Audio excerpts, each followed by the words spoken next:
Welcome to the Control Your Cash podcast, where we talk to business owners about how to regain control of their cash flow. Today we have Tom Brainsky with us from Profit Max. Welcome, Tom. Hello, thank you. So, Tom, tell us a little bit about your journey, and we thank you so much for joining us today. And I know that you're going to provide our listeners with a ton of valuable content. Well, absolutely, I intend to do that. And thank you so much for having me. As far as my journey goes, I am a through and through entrepreneur. Not one of the greatest students that ever existed in the history of high school, but ended up flailing almost out of high school, managed to pass by the skin of my teeth, got into the working world and realized that that was actually more where I belonged. I did a series of crazy jobs in my life, and then ended up taking to aviation. I still maintain a fantastic career within aviation. I still own a company that provides really awesome, unique, niche services to airlines that do charter flights. That led to me entering the dental field because those two don't go together whatsoever. But when your clients are airlines and they owe you $60,000, $100,000, and you wake up on a Friday morning and you go to the toilet and grab your phone, as most of us do, and then you look and you go, "Oh, look at that! Oh, another one went bankrupt. So there goes that money you're not going to get." And then subsequently, you'll get sued for something called preferential payments, which is awesome, by the way. So I've really mastered dealing with those types of lawsuits. I don't need attorneys anymore. I just call opposing counsel, make a deal, and I make those go away. But that kind of led me into dental because it was something that wasn't aviation. I thought, maybe I'll buy a dental laboratory. It's available. It's nearby. It's something, different basket, different eggs kind of thing. Very difficult business, by the way. And that one ended up opening up an opportunity where recently I was able to get my ERTC, and we'll go into that a little bit later in the call. And with that, I met my partner now in Profit Max, so that is another venture that I'm in now, and she convinced me to join her, and we'll be kind of focusing on that today because that one really lines up with what you guys do. So Profit Max is it provides accounting, tax guidance, tax strategies, ERC submission, or research and development tax credits, things like that, that can just make a world of a difference for business owners. And so there's the fit, and that's how we came to where we are today. That's quite a journey, Tom, and I'm sure it comes with many scars and bruises along the way. Uh, yes, plenty of that. Lots of really hard lessons learned in multiple sectors. And I think if there was like one word that could be used to describe me, it would probably be resilient. I'm just unwilling to stay down because I've had plenty of body shots that really should have knocked me out. But I don't know. Maybe I'm stupid. I just keep getting back up. Well, that's an interesting point because most successful business owners, entrepreneurs, it's not all unicorn and rainbows. It's never And unicorns and rainbows. yeah, so and I think the struggles along the way and those times where we get knocked down are the times of great growth. And so, if you could share with us maybe one of those times where you really got knocked down, what were you feeling? How did you get through it? And what was your biggest takeaway? Well, I probably have one of the most unique knockdown, knockout, drag out stories that exists. Um, this actually happened, I think, last summer ago. I think maybe I can't remember. It's all a blur. But running a dental laboratory, I have employees, technicians, equipment. It's a brick and mortar business.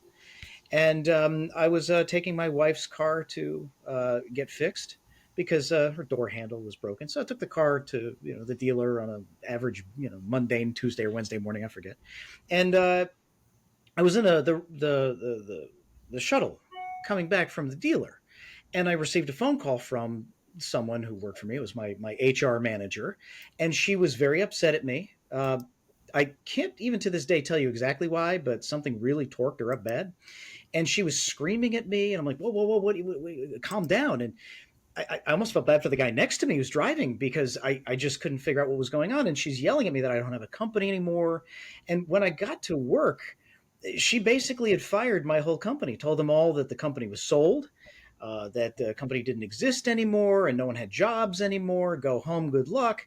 And of course, they would take that from HR as being legit. Of course, if I sold the company, somebody better tell me, did I get a good deal? And who bought it? When was the closing? None of this I knew.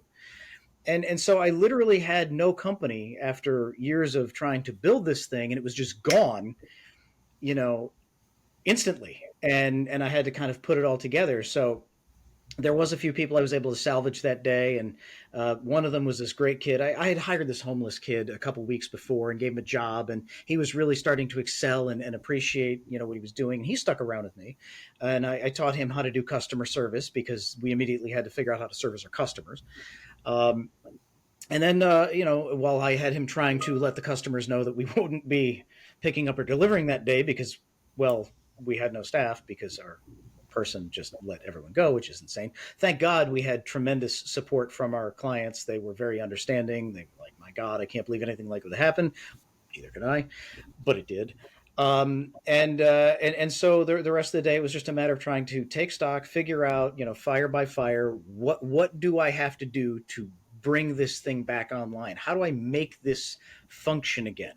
How do I get the employees back? And so I was able to at least get everyone to agree to come in the next day and have a little town hall meeting, a heart to heart. And through that experience, I've been able to learn and grow with transparency, unlike most business owners have ever experienced. There was a trust that was broken.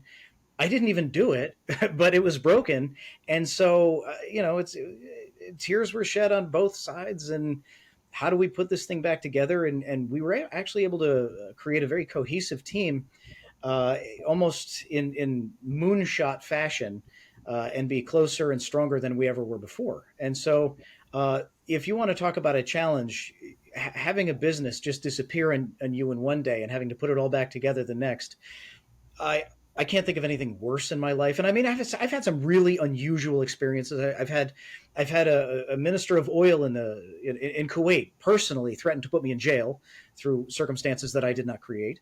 I've had no, I've had Mexican federales hold me at gunpoint. I've had guns. I've had been escorted out at gunpoint in Jordan during major combat operations during one of the wars. I've had some pretty bad days, but none of them compare to that one. Wow. So, what were you feeling? Like, what? I could think of several emotions, but what were you feeling when you were going through all that crap? Well, first of all, one of the managers that worked for me was very, very upset. And so, again, I do feel bad for the dude that dropped me off. The guy was coming at me and I'm like a raging bull, and there were employees that were holding him back. And I don't know whether it was the normalcy bias or not, but I literally was like, no, no, no, you don't understand. I'm going towards him as he's wanting to kill me. You don't understand it, and trying to argue with him. And eventually the employees were like, just go in the building, go in because they couldn't really hold it back. And he ended up calming down, thank goodness. And he's just a godsend to have on staff to this day. But so there was that. There was this. As far as emotions go, you have confusion. And then you have fear. I mean, there's this tremendous fear of everything that I've put into this is gone. Do I have to sell everything? The unknown. So you've got the fear, the anxiety, the stomach is in knots. I mean, you want to talk about not sleeping that night. There's never been a night where I've been that wound up and unable to sleep because you just have that much stress on you, because you don't know if you're actually going to even have a company by the time you come back. No one had Wow. agreed to stay working with me. They just agreed to talk to me. And so there was just so much unknown. And so working through the fire like that while still trying to service the clients and do what I could to patch up as much as I could to salvage what could be salvaged until this thing could be brought back online. Just in a word, Tim, insane levels of stress. Yeah, I could imagine. Well, it's a testament to your resilience That's the that you were word. able to get, to obviously get through that and get through it not only successfully, but to certainly to thrive. So, tell us a little bit about Profit Max. So Profit Max, I joined Profit Max sort of unexpectedly. I didn't have any aspirations to jump into the tax field. Um, it's never been in my wheelhouse, but I had met my partner Stacy at a business convention, and she and I guess both wanted a good seat, so we were like first people downstairs. And I mean, Tim, you know Stacy, so you could probably actually imagine that being true. And so I met this woman, and what do you do? What do you do? Kind of thing. And she tells me, oh, I help people with their ERC. And I'm like, I have no idea what that is. She goes, oh, it's this thing, and it's from the CARES Act, and you're probably qualified. You'd probably get money back. How many employees do you have? So she's asking me questions, and I said, well, I'll have to check with my CPA. So at a break, I run upstairs. I go to the bathroom because I mean, that's what you got to do. And then I check with the CPA, and my CPA is like, yeah, I don't think you're going to qualify. You made money during COVID. So I went back downstairs. I said, hey, I ran into her. I'm like, hey, by the way, my CPA said, no, you're not going to qualify. She goes, okay, why don't you just after the show hook up with me? We'll talk. Schedule time Tuesday, and we'll see if you actually qualify. So she sent me a link. We filled out everything on the link, and oh, look at that. We qualified for over six figures. My CPA could have screwed me out of six figures. I mean, you want to talk about something that really bothers you? That really bothered me because they were so nonchalant about it. And so that shot up a red flag. Long story short is I did process my ERC through her company, Profit Max, and got everything back. Everything's wonderful. I couldn't imagine this having no knowledge of this before I met her, and I pushed her so hard. I said, you know what, you've been so helpful to me. Let me help you.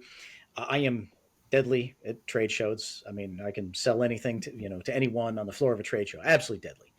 And I said, there's this trade show. It's a dental thing. It's dental technology. I realize it probably doesn't make sense. If I didn't know about this, I guarantee there's hundreds, if not thousands of people that don't know about this. Just go. I'm going to be at the show anyway. I'll stand at your booth. I'll help you out a little bit, while I'm doing my business there. And so I really forced her hand. And of course, she saw me in action. That good. And so her husband and her husband and her sat me down at dinner one night, and they're like, you need to get into this. This is definitely something you can do. And your ability to connect with people and help people is unbelievable. I mean, they were just very complimentary of it. And I was like, can I at least make some money doing this? Yes. Okay, great. And so that's kind of how this started. And I really got involved with her and got to see what the company does and how they help people. And I mean, I have to tell you, I do it a little bit differently just because I do love helping people. To me, one of the biggest motivating things is to have someone just fill out the survey. And I love to get on a Zoom call with them instead of just send them an email and say, oh, hey, by the way, you qualified. I got the email, but I love to just get on a call and face to face and say, listen, you just qualified for $250,000. I had one where I was so excited. I said, listen, you just qualified for $1.2 million. And to see their faces and to see what that can do for a business owner. And I mean, you want to talk about impact. Tim, what would you do with $1.2 million? Just think about it. That's I could impact. definitely improve my golf swing. I mean, Olivia, what would your dad be like if all of a sudden he qualifies for this and about 6 to 8 weeks later, these checks start rolling in? Man's happy, isn't he? Yeah.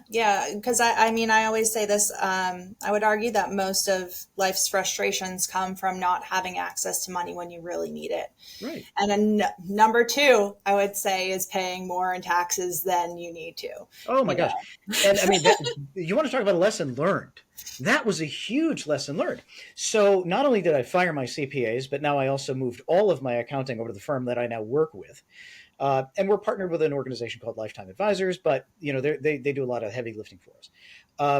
But having now learned and seen what this does, first of all, I can say most small businesses out there that have between, say, 5 and maybe 20 employees, some of the, I would say the average that we see as far as people recovering their ERCs is around $250,000. For a small business, that is no joke.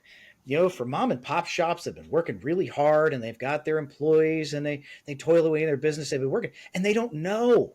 And the accountants aren't doing it because the accountants, they do what they do really well. They look backwards, they do taxes, they try and find deductions, the deductions they're comfortable with, that are quick and dirty and easy because they've got thousands of things to file. And I'm not trying to knock the CPAs, but that's sort of the lane that they live in. And so when clients will go to them and say, hey, tell me about this, or tell me about research and development tax credits, yeah, they don't really want to do it. So it just becomes this discouraged thing. It's too much work, or they're not really good at it. Conversely, you've got these pop-ups now with this ERC thing. It's crazy. And I guarantee all of your listeners have been receiving phone calls left and right over and over. Did you know that your employees and you're eligible for blah, blah, blah, blah, blah? Well, are they like accounting firms? Do they do strategic strategy tax planning? No. So all they do is they've really gotten into their, let us just do this for you. We're going to submit this for you, and we're going to make money doing this. So they're going to make their money doing that. But the problem with that is, what if they do it wrong? Or what if it does create an audit? Are they going to defend you during an audit? Well, the answer to that is no. Or if they do you really want someone who's just a pop-up defending you in an audit? Probably not. So that's why I really liked what Stacy had going, because you will have audit protection. So anything that our organization does, they're going to make sure it's absolutely right and conservative and not go for the moon crazy, because they don't want to trigger audits either. And if there are, then they're going to sit in that first chair. And so there's a lot of reasons why it makes a lot of sense. And to me, I really wanted to get in on that. And once I got in and started getting my feet wet and realizing what we could do, then it was fun to get on calls with clients who didn't qualify for ERC. They didn't have enough employees. Maybe they weren't in business at that time. But then it's like you can help them with their taxes. And it's like, oh, wow, this is really fun. Just like me, it's like you could help erase people's tax bill. I mean, you can increase profits a few different ways. You could either sell more, so sell more products, right? You can cut your expenses, or you could pay no taxes. That's about the 3 ways that you could really increase your profits. And to be part of that and helping business owners do that, the biggest stumbling block that I see is that most small businesses have no freaking clue, because they do their thing, they're busy, they're knee deep, their heads are in the weeds, they're knee deep in it. They've got to worry about their vehicle maintenance. They've got to worry about maybe their employees and their medicals, and they got to worry about, are we making enough money? How are we doing on sales? Do we need to cut the costs? All these things that you think about as a business owner day in and day out. When somebody talks to them about taxes, no, I got a CPA, I'm good. Are you though? Are you really? Because I guarantee all of them would say yes. They're really not. It's not something they really know about. And so unless the right questions get asked, unless it really gets pointed out, they're going to miss it. And they're going to miss out on a lot. I'll give you an example. Dentists. Here's something I know about, right? I own a dental laboratory. Dental laboratories and dentists, all of them, almost all of them, qualify for a research and development tax credit that they can get every year. Somewhere between, say, maybe, $8,000 and $30,000 a year alone. Just that one thing. CPAs don't want to touch it. They don't want to touch it because it's too hard. It takes too much time. They do not have the time. They've got thousands of, hundreds, if not thousands of filings they've got to do, extensions they got to do, then additional filings they've got to do. They've got to go what gets them their bread and butter. So this is what we do. We focus on the areas that are different, that can help people in ways that most CPAs can. And I mean, it's like, look at it this way, right? So CPAs, they got a rearview mirror. They look in the rearview mirror. What did you do? How can we help you with what you did?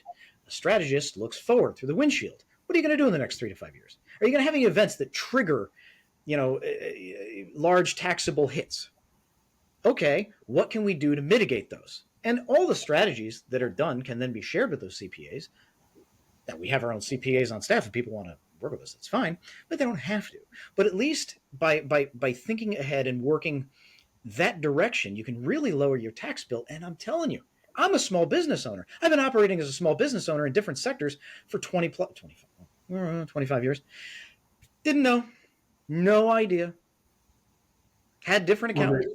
No idea. I read a study that said 72% of people think that taxes are too high, but 93% of people overpay in their taxes. That is actually correct. 93% overpaying their taxes. And of that 93%, they are actually overpaying somewhere between 34 and 71%, which, I mean, Wow. hello. What that boils down to, guys, is that means that there is a 7% chance that your taxes are spot on. Those are pretty low odds. It's astonishingly low. But for all the reasons I've outlined, it all makes sense. I mean, I just learned today that there are hundreds of thousands of CPAs that are retiring who are not being replaced. So if you think about it this way, if all of these CPAs start retiring and there's not enough to replace them, that means the CPAs that do exist are only going to get busier, meaning that they will have even less time to devote to really trying to maximize the amount that you can save in taxes. Right. It's only getting worse. Yeah. Tom, you seem really passionate about helping people save on these taxes. Tell us a little bit about, for the listeners who may not know or may not have gotten one of those pop-ups on the phone, what the ERC is and what a good candidate would look like to qualify. Well, let me predicate this by saying that even though I've qualified for it, I got mine, hallelujah, thrilled. ERC is one of the stupidest creations the government has ever done. I mean, it really is. Thrilled to have it. It's wonderful, but it is essentially, during the CARES Act, ERC was established, or ERTC, Employee Retention Tax Credit, and it was basically done during COVID to encourage businesses to keep their employees, right? And so initially you had to have less than 100 employees. I mean, they had all these restrictions and nobody was taking advantage of it. So 2001 rolls around and Congress and the president revise it and 2021, Tom? What's that? You said 2001. You meant 2021? 2021. They revise the law, which basically now says that you could have, up to 500 employees, and you don't just simply have to show a loss. You could show a loss, but show how you were affected during COVID. And this is kind of where a lot of the CPAs will just take the quick and easy and say, well, I'll work with you, client, because you did have a loss, but they don't want to actually do the heavier labor of showing, well, if you didn't have a loss, how were you affected? Did you have to put up ridiculous pieces of plastic or redo your ventilation system or have to buy, this or that? Was it impossible to find employees? So anyway, this program was put in place, and it is not actually based on the actual physical numbers of your payroll. It is a payroll. It's a payroll tax refund, but it's not actually based on your payroll. And this is what I mean. It's ridiculous. So you have 3 quarters in 2000, which any W-2 full-time employee would be worth $5,000 or up to $5,000, and then for the 3 quarters in 2021, those same employees could be worth $26,000. Where do they come up with these numbers? I don't know. I mean, that's government at work right there. However, it exists. It does expire. This will not last forever. And so that's why, everyone's phones are just being blown up, with every pop-up that there is going, hey, we can submit this for you, and that's just be careful. You want to go with a firm that's very reputable, been around for a long time. At least our firm's done, well over $1.3 billion in recoveries with 0 instances so far of any audits and 0 instances where mistakes were made. As a matter of fact, some of our clients, um, we did have one where an audit, a letter was sent from the IRS, and the IRS had screwed up, and they had to own up to their own screw up, and there was an audit that took place that actually found money that the CPA uh, screwed up, and the CPA got it wrong, so we had to run cleanup on that.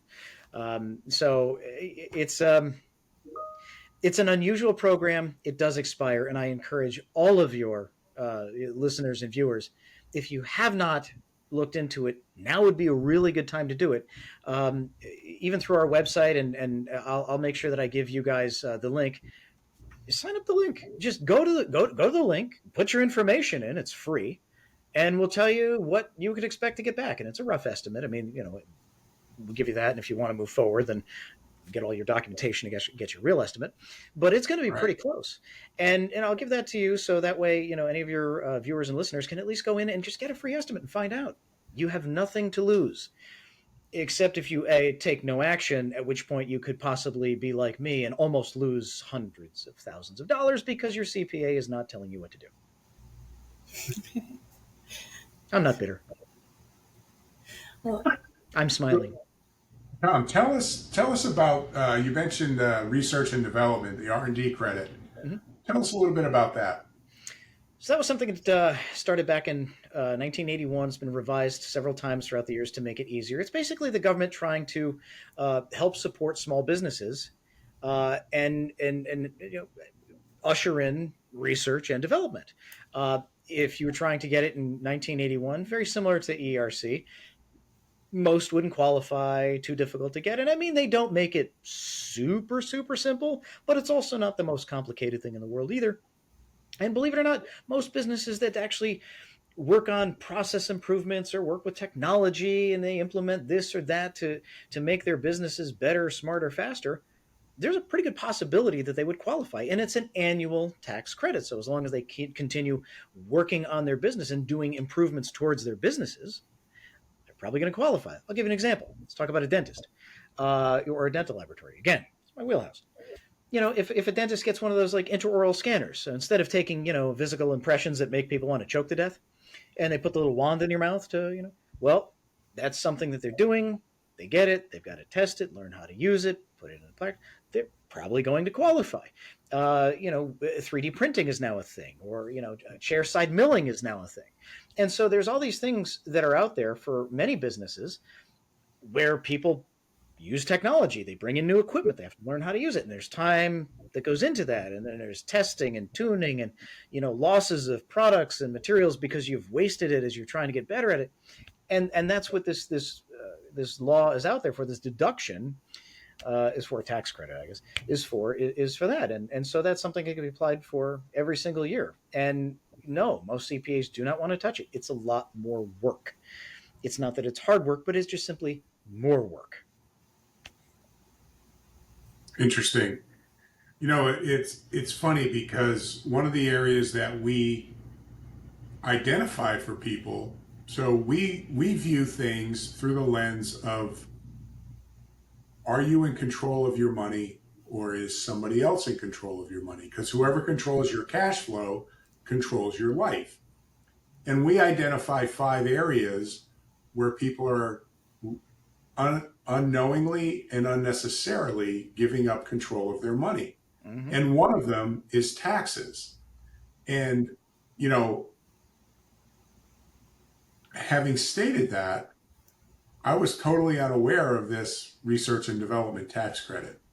So that's certainly something that I think, you and I could talk about areas of collaboration where we could help our clients, if they're eligible for this credit, to apply for it and qualify for it. Why not? What do they have to lose? absolutely. And Tom, just for clarification, what's the difference between a tax credit and a tax deduction? Deductions would be, you bought a house, you got interest, you're going to deduct, your interest on the house. A credit is, I've done these tasks, we're going to send you a check. It's a dollar for dollar reduction in the tax bill, Yeah. I correct? mean, like if you look at the ERTC program, There are 6 quarters that you could qualify, and you will receive 6 different checks from the government. This is comes to you in the form of a check, and you cash the check. You feel like adding a garage to your house. Yeah, the garage. Yeah, you want to buy a car? Buy a car. You want to throw it into a life insurance policy? Throw it into a life insurance policy. It is cash money to you versus just less that you have to pay. Right. Absolutely. Well, that's a huge value, especially for business owners, because I know, certainly speaking with business owners, they're always looking for ways to save on their taxes and to optimize their taxes, and ultimately make the machine of the business run as smoothly as possible. And looking at different strategies to do that is certainly very valuable. So we appreciate you speaking about that, and the different ways that we're able to do that, and that Profit Max brings that to the clients. Well, I appreciate the opportunity to talk about it, and I do want to mention one other thing that I think is very important. This is something that would normally come up with a profit max based conversation, depending on the direction that the client wants to go, which is just asking a business owner what are their goals. If a business owner's goal is to work in their business all the time and be their own janitor, be their own lawnmower, be one who just works in the business all the time, that's one thing. But a lot of business owners get into business because they like the idea that they'll have freedom. Yeah. How many Yes. business owners out there really feel that, right? Or they like the idea of not having to think about payroll. How are we going to make payroll? Or how are we going to manage that cash flow to where I don't have to think about it that much? And so, we also have programs in place that can actually help business owners if their goal is to actually enjoy and have a good time with their business, yet still have that business not as a job, but as an asset that makes them money. We invest, right? So, I invest in stock, right? So, yeah, I invest in Apple. I like Apple. I've invested in Amazon. I don't work for Apple. I don't work for Amazon. Yet that is an asset that makes me money. You can look at a business and do the same thing. But most business owners can't even do that because they're too deep in the weeds. So if they have certain goals, if they want to be free, then we actually can also help them and guide them to actually scale their business up, to grow that business into something, to become that asset, to give them the freedom. Maybe at some point they even have a CEO. And so they could actually manage and run their business from the beach. These are things that are absolutely possible for a lot of businesses if they would take the time to go, you know what, I need to take a step back from my day to day, what I normally do, and have a conversation. And so we're more than willing to have those conversations as well. Right. So most business owners are so busy working in their business, they don't have any time to work on their business. And when they're working on their business, Tim, chances are they're working on their next marketing plan or campaign or their social media posting, which, by the way, is still technically working in your business if you think about it that way. But to take it and just kind of open up that window a little bit more and look at it from a different vantage point, a lot of things that you're doing to work on your business might still actually be working in your business. So you go back a little bit further and you go, okay, well, what if I could replace myself and this thing still makes plenty of money? And then, a few years later, if that's my plan to sell in 3, 5, 6, 10 years later, maybe I can get this thing into like private equity, and get, 7 times normalized, EBITDA or 5 times normalized EBITDA. Well, you're not going to get that unless you're really well structured. And that's something that doesn't just come with most companies. It comes with people who can come in there and actually help the company structure for that to actually happen. Right. Absolutely. Yeah, that makes a lot of sense, especially because there are so many business owners looking to retire and get out of their business. But how do you make sure that asset doesn't dwindle when you leave, when you walk out that door? And that's something that I know a lot of family business owners and small business owners struggle with. How do you maximize the asset before you sell it? Yeah, so you Many, get the most out of it. right, many business owners do not think in those terms. They should, but they don't because they're too busy with their head down. Right. I mean, I'm guilty of it. I've been that guy. I've made plenty of mistakes. I'm professional when it comes to that, but we all are. And it's just a matter of, once the scales come off the eyes and you can't unsee something, what do you do with that? Right. It doesn't matter how you start, it matters how you finish, Tom. Correct. Well, Tom, it's been a pleasure having you here. How can our listeners get in touch with you if they're interested in talking with you? I am so glad you asked. You can certainly find us at www.profitmax.co. That's www.profitmax.co, profitmax.co. And also, like I said, I'm going to give you guys a link, and if you just want to put it with the show information, it will be a Yes. link to the survey for ERC, and I'll probably also give you a link just to get in contact with me directly. And feel free to reach out. I'm free to talk to. I, your life can change. Big numbers can roll in. Massive numbers that you never expected could end up in your bank account in the next 3 to 6 months. All you have to do is just pick up the phone. The phone is not that heavy. It really isn't. Or click the mouse. It's not heavy. And see what can happen. You won't know until you look. Yeah, it's certainly worth a phone call, right? Doesn't hurt. I'm a nice guy. Look at me. I'm smiling. We could attest to that, Thomas. We appreciate you so Absolutely. much. And if anyone wants to get in contact with Tom, please do so. We have links in the show notes, and you could certainly reach him at profitmax.co. So thank you so much, Tom. Okay. Thank you guys so much. It's been a pleasure. Thanks, Tom. You bet.